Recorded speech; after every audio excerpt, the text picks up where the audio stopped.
Mark Carney's first official speech in India was presented as a standard diplomatic visit, a routine engagement on economic cooperation, a friendly exchange between two Commonwealth nations. But the timing tells a different story. Because this speech did not happen in isolation, it happened while Donald Trump was scrambling to contain the political fallout from his tariff policy. It happened as reports emerged that Trump was preparing to reverse course on steel and aluminum tariffs. And it happened as Canada was actively reducing its dependence on the United States. This is no longer just a diplomatic visit.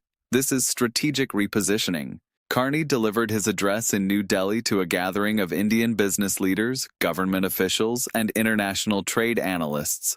The speech focused on expanding trade ties, strengthening supply chain integration, and building long-term economic partnerships between Canada and India. On the surface, it appeared diplomatic, measured, standard. But beneath that surface, the message was clear. Canada is diversifying. Canada is building options. Canada is no longer waiting for Washington to stabilize. The substance of the speech was direct. Carney emphasized Canada's commitment to trade diversification. He outlined specific sectors where Canadian and Indian firms could deepen collaboration, including critical minerals, renewable energy technology, pharmaceutical manufacturing, and advanced manufacturing. He spoke about reducing barriers. He spoke about mutual benefit. He spoke about resilience in an unpredictable global environment. That last point was not accidental. It was directed at Trump.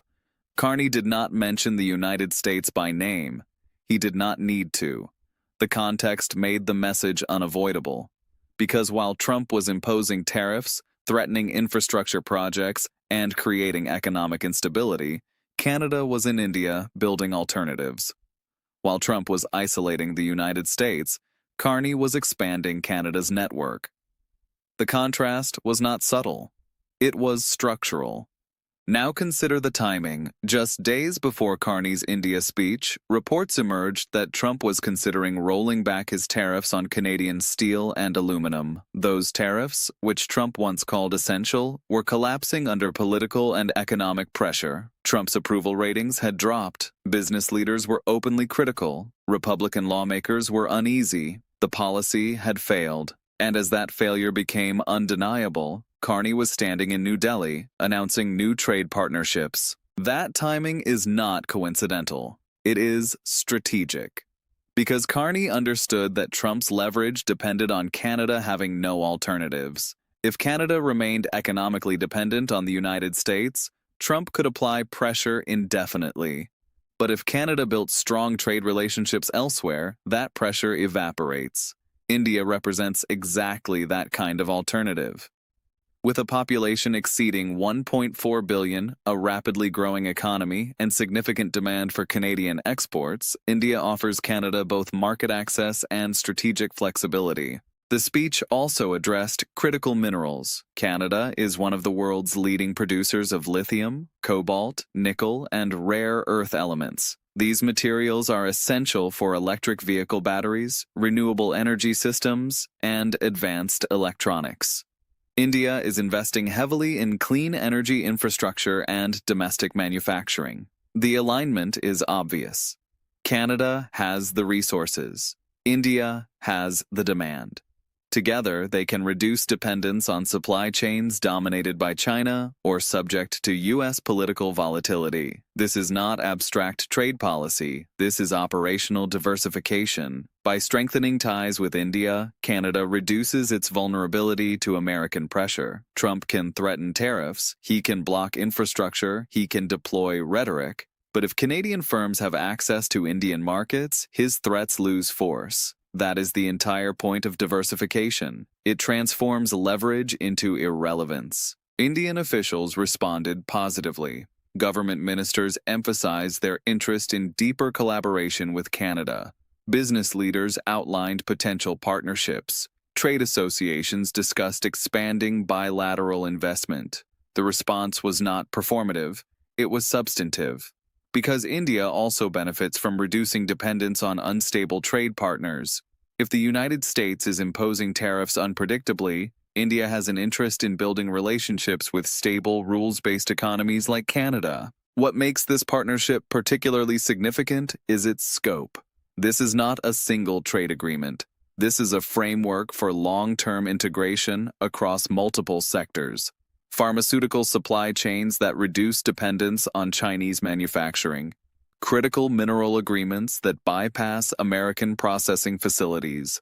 Technology partnerships that create alternatives to U.S.-dominated platforms. Each of these arrangements weakens Trump's ability to use economic pressure as a political tool. Each partnership Canada builds makes American threats less relevant. The reaction inside the United States was telling. While Trump's team dismissed the India visit as irrelevant, policy analysts recognized its significance. Trade experts noted that Canada was doing exactly what any rational actor would do when facing economic coercion. It was building alternatives. It was diversifying risk. It was strengthening its negotiating position. Some Republican voices even acknowledged that Trump's aggressive trade tactics were pushing Canada toward other partners. That acknowledgement matters because it reflects institutional recognition that Trump's strategy is backfiring. Mark Carney's approach throughout this period has been disciplined. He did not respond to Trump's threats with matching aggression. He did not escalate rhetorically. He did not play into Trump's preferred narrative of confrontation. Instead, he built options. While Trump was threatening Canada publicly, Carney was quietly strengthening Canada's trade relationships in Europe, Asia, and Latin America. While Trump was demanding concessions, Carney was reducing the relevance of those demands by expanding Canada's economic partnerships. That patience is deliberate. Carney recognizes that Trump thrives on conflict. Every aggressive response feeds the narrative Trump wants to create. Every emotional reaction gives him ammunition. But strategic patience denies him that opportunity. It forces Trump to react to Canada's moves rather than the reverse. And when a president is reacting rather than leading, the power dynamic has already shifted. This is where the strategic contrast becomes undeniable. Trump's approach relies on domination. He imposes tariffs, he issues threats, he demands compliance. But that approach only works if the target has no alternatives. The moment Canada builds viable economic relationships elsewhere, Trump's leverage collapses.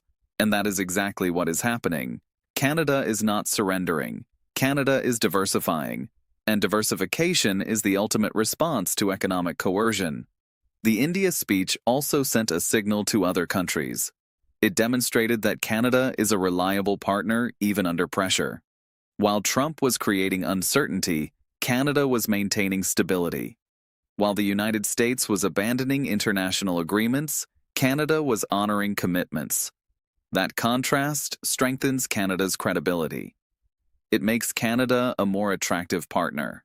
It positions Canada as a stable alternative in an increasingly volatile global environment. Other nations are watching closely. European trade ministers have taken note. Asian economies are reassessing their own vulnerabilities to American pressure. What Carney demonstrated in India is that there is a viable path forward that does not require submission to unpredictable American policy. That demonstration matters because it shows other countries that economic coercion can be countered not through confrontation, but through patient diversification. Trump built his political brand on the idea that he could force other countries to comply through economic pressure. He promised that tariffs would bring jobs back to America. He claimed that foreign nations would pay the price. He insisted that toughness would deliver results. But none of that materialized. Instead, American consumers paid higher prices. American businesses faced disrupted supply chains. And America's closest allies began looking for alternatives. Trump did not strengthen America's position, he weakened it. Carney's India visit exposes that failure. Because while Trump was focused on short-term dominance, Carney was building long-term resilience. While Trump was creating instability, Carney was creating options. While Trump was isolating the United States, Carney was integrating Canada into a broader network of stable trade partnerships. The result is that Canada emerges stronger, Trump emerges weaker, and the power dynamic shifts. This is not about emotion. This is not about rhetoric. This is about structural advantage. Carney understood that the best response to economic coercion is not confrontation. It is diversification. By building strong relationships with India, Europe, and other partners, Canada reduces its vulnerability to American pressure. That does not mean abandoning trade with the United States. It means ensuring that Canada is not dependent on it. The speech in India represents a turning point. It marks the moment when Canada's diversification strategy became visible and operational. It signals that Canada is no longer waiting for Trump to stabilize. It demonstrates that Canada has options, and options are power. Trump attempted to use tariffs as leverage. Instead, he triggered diversification. He attempted to pressure Canada. Instead, he pushed Canada toward other partners. He attempted to project strength. Instead, he exposed America's declining influence. The India speech was not aggressive. It was not confrontational. It was simply Canada moving forward without waiting for Washington. If you value strategic analysis and accountability, subscribe to Canada Today. We track power, influence, and consequences. Because sometimes the real story is not the threat. It is the response.